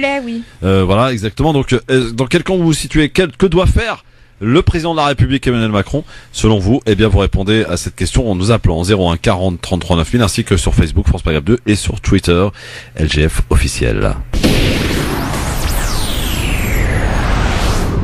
France Maghreb 2, France Maghreb 2. LGF, le grand forum, merci d'être avec nous. Votre réelle émission de liberté d'expression avec Anan Zawani aujourd'hui. Et vos appels, mesdames, messieurs, on va peut-être laisser de côté le zapping, parce que finalement, je pense que beaucoup de gens ont vu ce qui s'est passé, ont entendu ce qu'on a pu dire au travers des différentes chaînes d'infos et des chaînes en général d'ailleurs, pour que chacun puisse donc s'exprimer, un petit libertat de manière improvisée, pour nous appeler maintenant 01 40 33 9000. Nous sommes avec Rachid qui nous appelle d'Amiens. Bonjour Rachid. Salut Christophe, ça va? Bonjour Rachid. Bonsoir Rachid. Salut Adnan. Salut. Alors, Rachid, quel est un petit peu votre regard sur tout ce qui se passe en ce moment-là? Moi, je rejoins un petit peu Adnan. J'ai écouté Christophe et j'ai écouté un intervenant, je me rappelle plus de son prénom. Jiggy. Je crois que vous prenez ça un petit peu à la légère. C'est-à-dire? C'est-à-dire, il y a une page qui s'appelle La France en colère. Oui, La France en colère avec Éric Drouet, c'est ça? Elle regroupe pas loin de 400 000 personnes. 400 000 personnes, ouais. Je t'invite à aller voir les commentaires d'avant samedi. Oui. Ils ont clairement dit, nous, samedi, on va aller là-bas. Si Macron ne fait rien, ça va castagner. Et là, il parle de l'acte 4. Ouais. Et là, je peux te dire que les commentaires, c'est pas on va y aller pour tout casser. Là, c'est on va aller chercher Macron.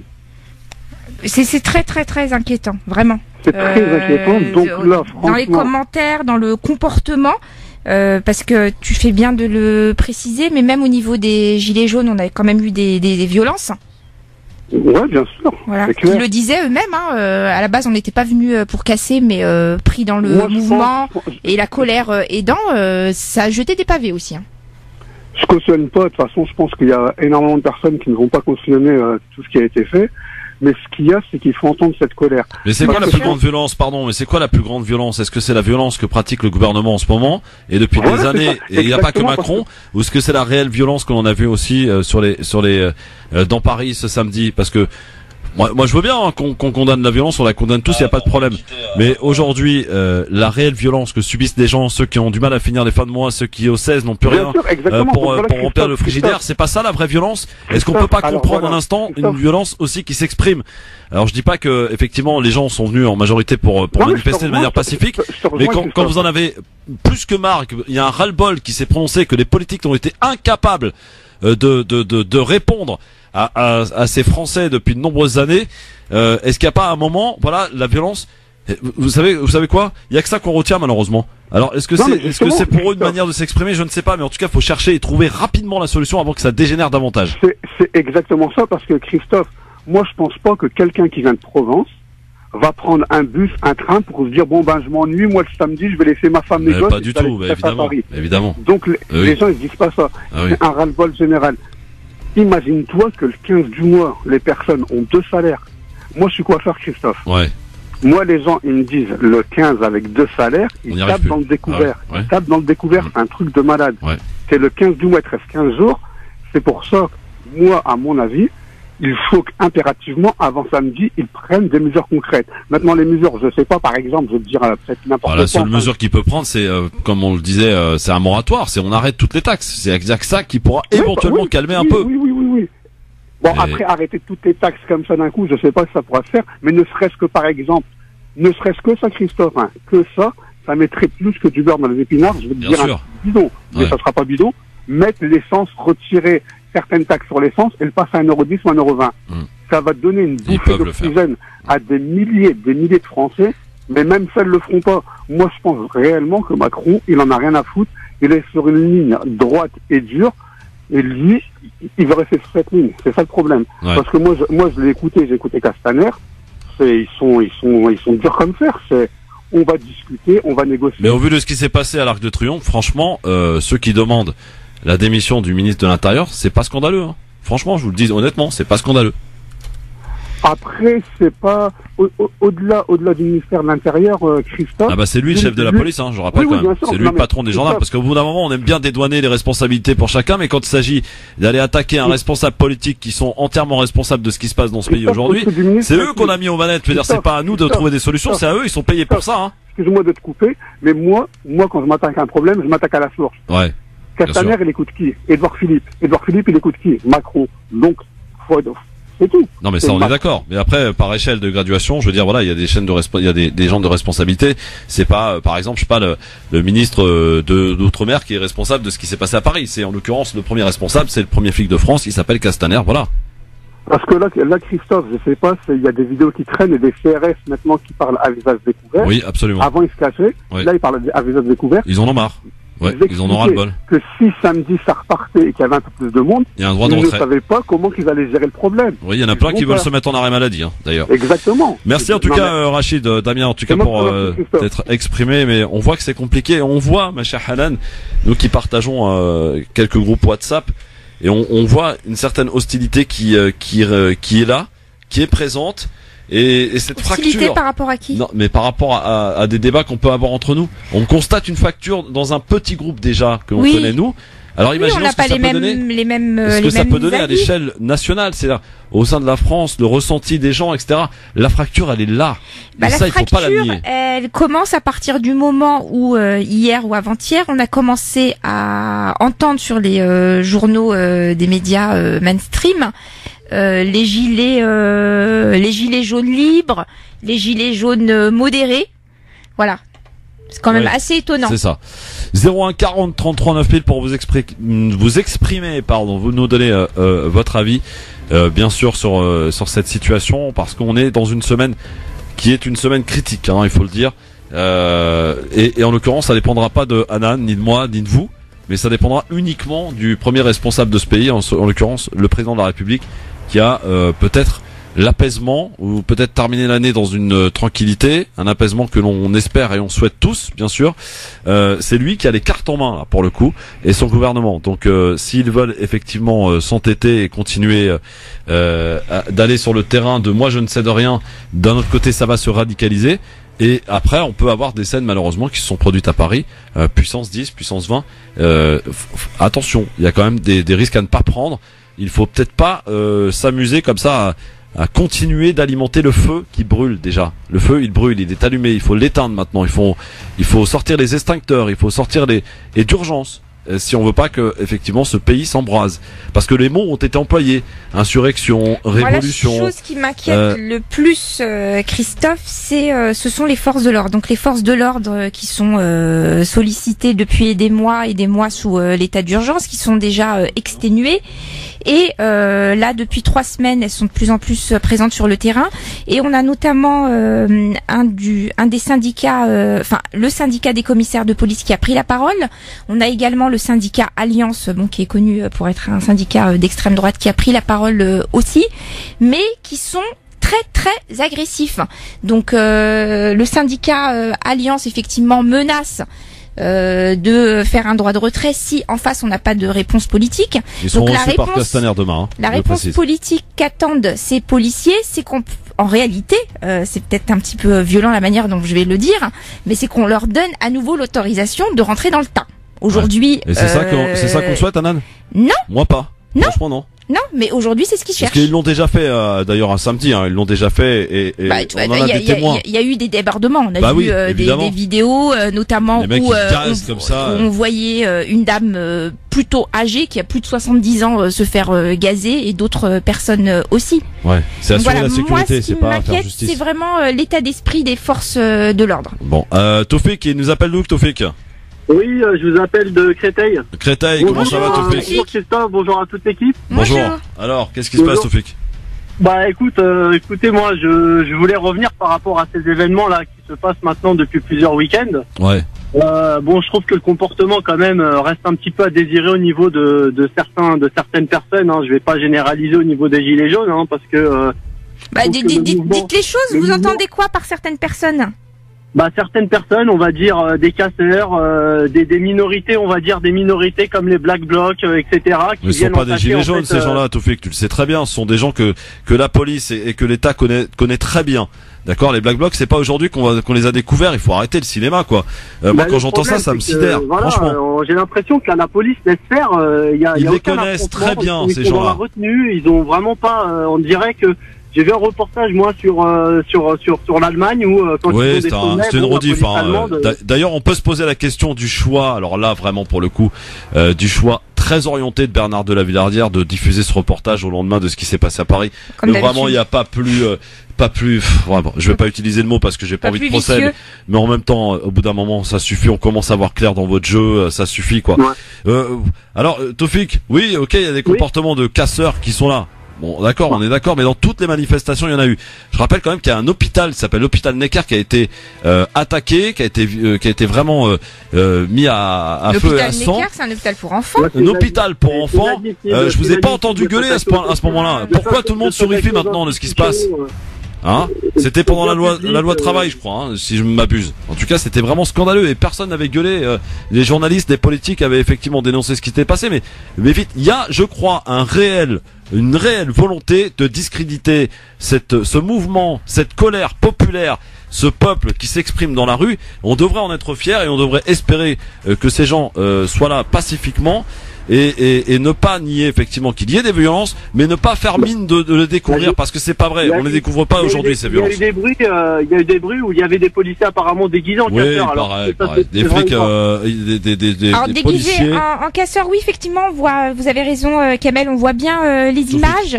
Toufik, pardon. On voit bien les images et en dessous, par contre, parce que je vais toujours lire les commentaires et on arrive à voir quand même des informations intéressantes où on a plusieurs personnes qui expliquent qu'en réalité les policiers, c'est pas aujourd'hui qu'ils infiltrent et qu'ils sont obligés d'infiltrer pour assurer une certaine sécurité. En tout cas, c'est comme ça que certaines personnes le justifient. Ouais, voilà. Tout comme on a des flics en civil, en réalité, voilà. Bon, en tout cas, des policiers en civil, pour pardon. assurer la sécurité, mais bon, après, quand il y a des débordements, ce serait bien aussi qu'il y ait un maintien, qu'il y ait des cortèges, en fait, et que les groupes soient balisés avec un cortège de police, un cordeau, sur lequel, les groupes soient vraiment identifiés, et on sait qui vient manifester dans les groupes, et on sait qui est là, qui fait passer des armes en douce, parce qu'il s'agissait de personnes qui venaient la veille au soir, pour dissimuler des armes dans les halls d'immeubles dans le 16e arrondissement. Ah oui. Et au petit matin, ils passaient les portiques des Champs-Élysées pour aller récupérer après leurs armes qu'ils avaient cachées la veille. Vous avez eu où cette information?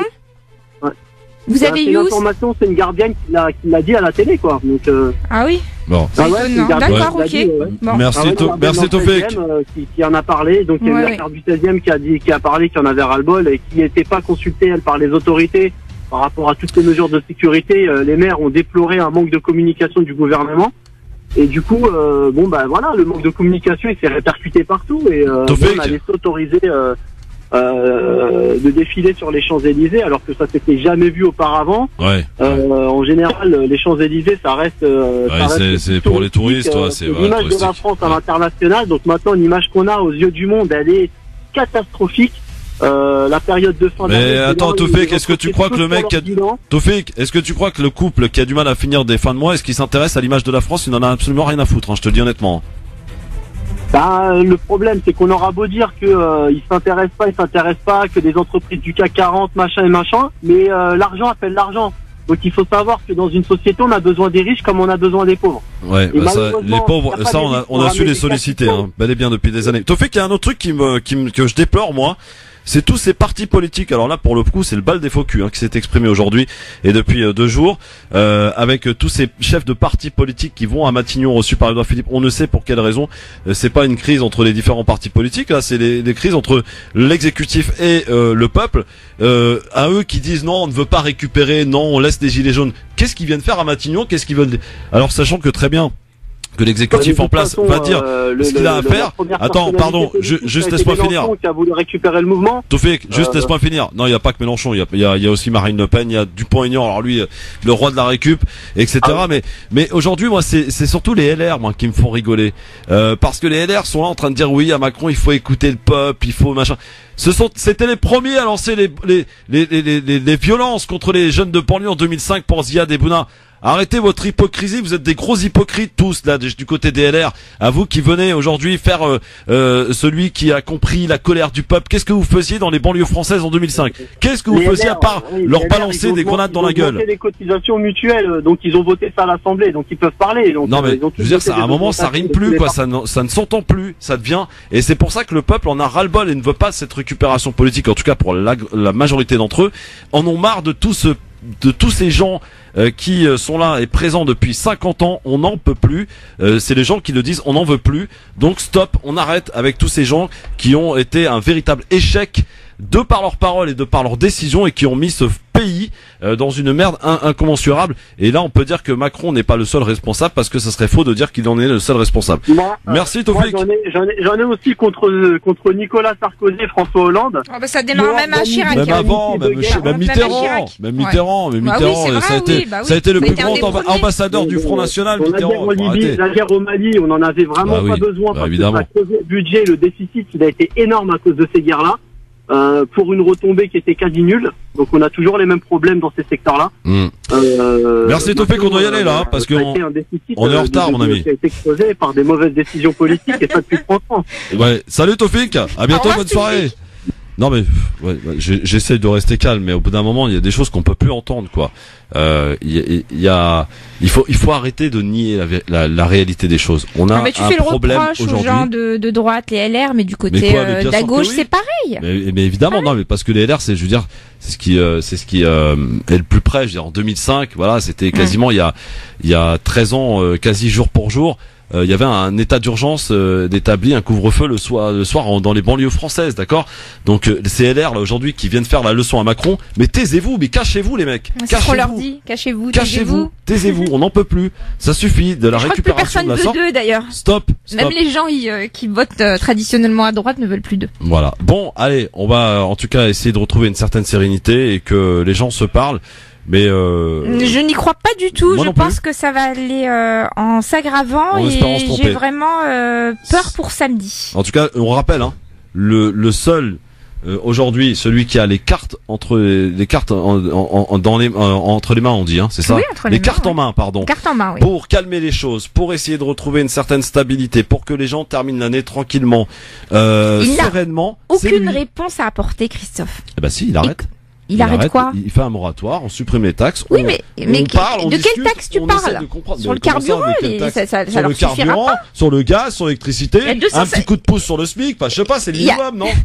Il y a un message WhatsApp qui circule, faut que je te le montre, où on a plus de 200 taxes répertoriées. Bah oui, non mais ça suffit les taxes. On est le pays le plus taxé.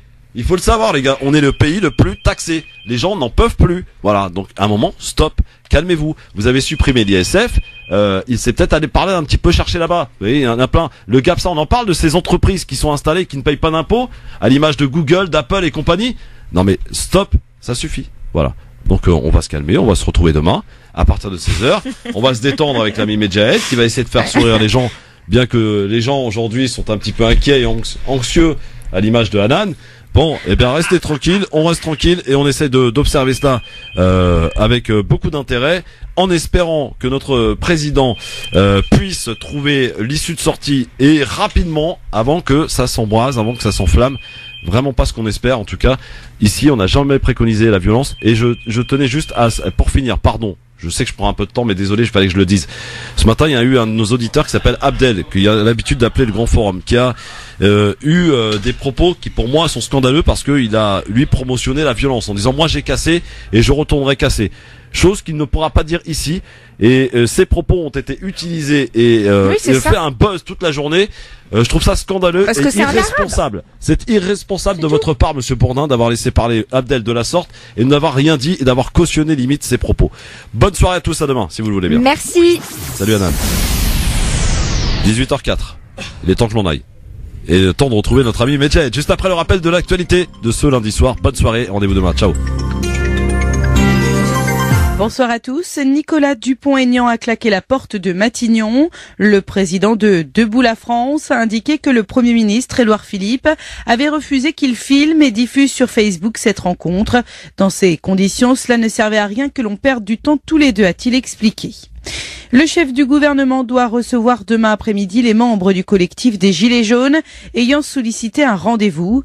4 Gilets jaunes ont déjà indiqué qu'ils n'iront pas à ce rendez-vous. Il s'agit de Cédric Delair, Benjamin Cauchy, Cédric Guémy et Jacqueline Moureau. Certains expliquent qu'ils sont menacés de mort. Et puis un gilet jaune toulousain est dans le coma depuis la manifestation de ce samedi. Hospitalisé au CHU de Purpan, cet homme âgé de 28 ans a été blessé dans le secteur de la gare Matabio au niveau de l'oreille. Il se serait effondré au moment où les forces de l'ordre ont lancé un assaut. Ses proches pensent qu'il aurait été touché par un tir de flashball.